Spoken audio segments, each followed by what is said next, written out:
प्रणाम। जय शिव शिवा। तो बात उस समय की है जब हमारा देश गुलाम था, अंग्रेजी शासनकाल था और अलीगढ़ क्षेत्र के एक कलेक्टर साहब थे, मिस्टर मार्श। पर दूसरे अंग्रेज अफसरों की तुलना में ये थोड़े अलग थे, इसलिए इनकी चर्चा कुछ ज्यादा ही होती थी। ये साहब अलीगढ़ में कलेक्टर के पद पर नियुक्त थे। 2200 रुपये इनका मासिक वेतन था, परंतु उसमें से महज 200 रुपये वो अपनी निजी आवश्यकताओं पर खर्च करते थे। पूरा उम्र उन्होंने ब्रह्मचर्य का पालन किया और उन 200 रुपये के अतिरिक्त जो भी पैसे बचते थे उसे वो परोपकार के ऊपर खर्च करते थे, जैसे गरीब विद्यार्थियों, असहाय विधवा, लंगड़े, अंधे, अपाहिज लोगों की धन से सहायता करते थे।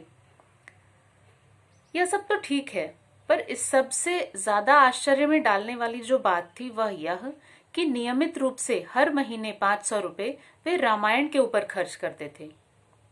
एक अंग्रेज अफसर जिसका सनातन संस्कृति से दूर दूर तक कोई लेना देना नहीं, भला वह रामायण पर 500 रुपये मासिक क्यों खर्च करेगा? इसके पीछे की एक कहानी है। बाल्यकाल में एक बार मिस्टर मार्श बहुत बुरी तरह बीमार पड़े थे और मरणासन्न स्थिति में पहुंच गए थे। सारे डॉक्टर, वैद्य, हकीम सबने जवाब दे दिया और उनके माता पिता को यह विश्वास हो गया था कि अब हमारा पुत्र नहीं बचेगा। परंतु उसी वक्त राम भक्त एक संत उनके बंगले पर पहुंचे। उनके पिताजी भी कलेक्टर के पद पर नियुक्त थे। तब उन संत से उन्होंने चर्चा की कि हमारा बेटा बहुत बीमार है और वो किसी भी प्रकार की दवा उनके ऊपर काम नहीं कर रही है। ज्योतिषियों को हमने दिखाया तो वे कह रहे हैं अकाल मृत्यु का योग है। क्या कुछ संभव है? तब उन संत ने कहा, श्री राम के शरण में जाने वाला असंभव तो कोई शब्द ही नहीं होता उसके लिए।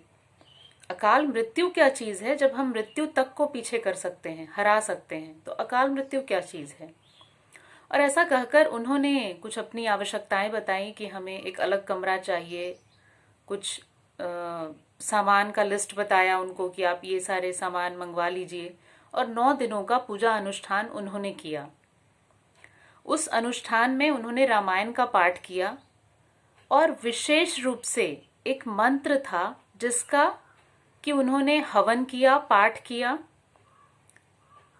और जिसका परिणाम यह निकला कि 9 दिनों के उस दिव्य अनुष्ठान के बाद मिस्टर मार्श, जिन्हें कि ज्योतिषी से लेकर डॉक्टर, वैद्य, हकीम सबने यह कह दिया था कि अब इनका जीवन नहीं बचाया जा सकता, वो भले चंगे होकर उठ बैठे।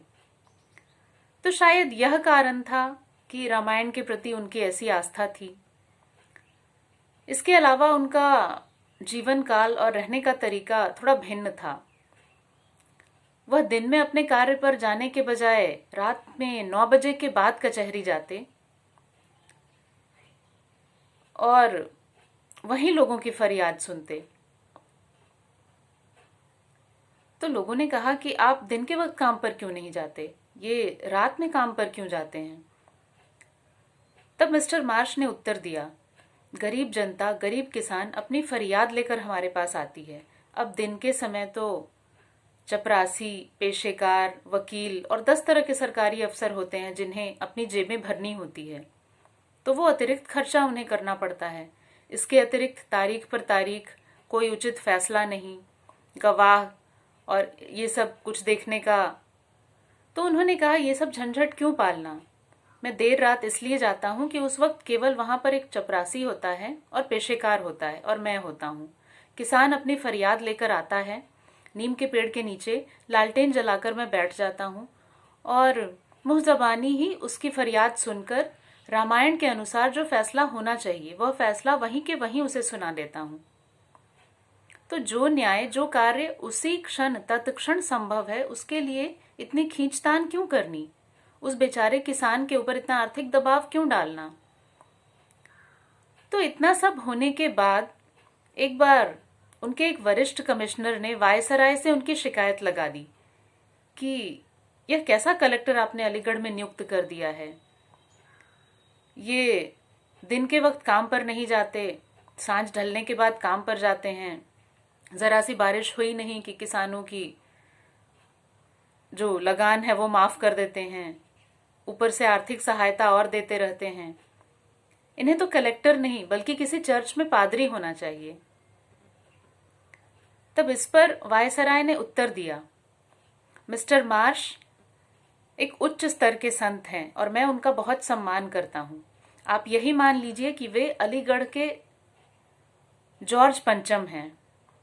उन्हें अपना कार्य करने दीजिए और उनकी कोई भी शिकायत आप मेरे पास लेकर मत आइए, क्योंकि मैं जानता हूं कि वे नैतिक रूप से सही हैं और नैतिक और सामाजिक स्तर पर वो जो काम कर रहे हैं वो प्रशंसनीय हैं।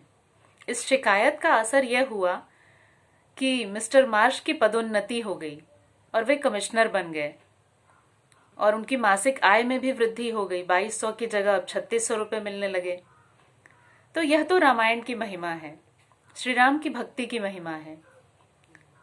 अब यह लंबी कहानी मैंने आपको इसलिए सुनाई क्योंकि आज के इस वीडियो में मैं आपको एक रामचरितमानस का ऐसा दिव्य मंत्र बताने वाली हूं जो आपके अकाल मृत्यु तक को काट सकता है।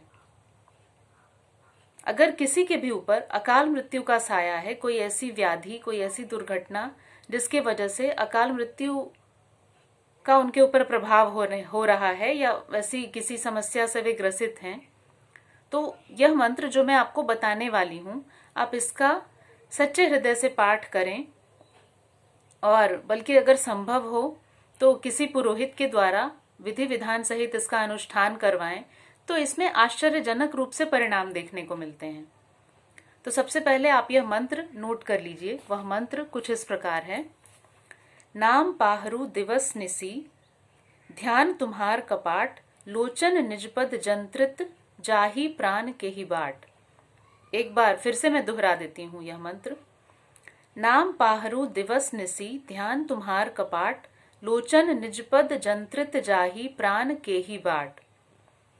यह सुंदरकांड की एक चौपाई है